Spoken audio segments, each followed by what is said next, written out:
Greg. You are a shining example of the worst our nation has to offer. What a guy you are. And you make life, for a guy like me, an American living abroad, so wonderful. You go out with your inane comments and you insult one of the few allies we have left. One of the few countries who's in Afghanistan fighting bin Laden and the terrorists. Oh, and Greg, Afghanistan, that's where the terrorists are.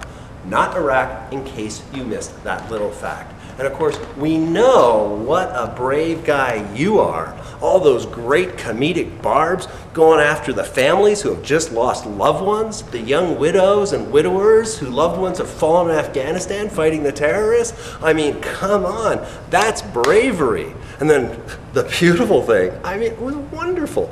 You totally blow off the Canadian media that wants to talk to you. I haven't seen somebody turtle that fast, I don't think ever.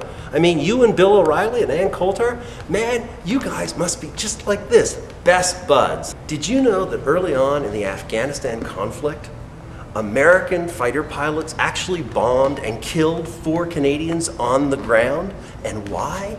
Because they were high on speed. You know, it may not be such a bad idea for a military to take a little bit of a rest. I mean, that was a proud American moment. You know, it's another proud American moment that I'm sure we're all really excited about and really proud about. It took us 2 years to go and fight Nazi Germany.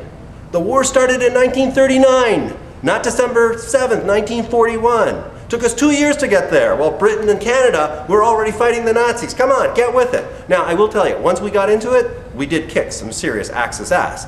That said, 2 years, give me a break. I also love the fact that the only way we Americans seem to be able to get ahead in the world is by stomping all over our neighbors. Isn't that a wonderful trait? And as a result, what do we have to do? We lived in, gated communities with armed guards protecting us. And don't even get me started on armed people. I mean, the fact that the most precious liberty prescribed by the Constitution for a whole whack of Americans isn't freedom of speech or freedom of religion. It's the freedom to carry a Glock 9 and plug my fellow man just because he cuts me off on the freeway. Go USA. And it's not like anything's free here. Like healthcare, I mean, it's much more important that an HMO make profit than actually make sick people well. Greg, you are a shining example of what keeps America down. You are a beacon of the incredible ignorance that defines much of our country's character and reputation around the world. The fact that you thought what you were saying was funny, man, dude, you are one seriously f***ed up, gutless wonder. It's amazing we elected a guy like President Obama at all, because quite frankly, he gives us hope. You just give me the runs.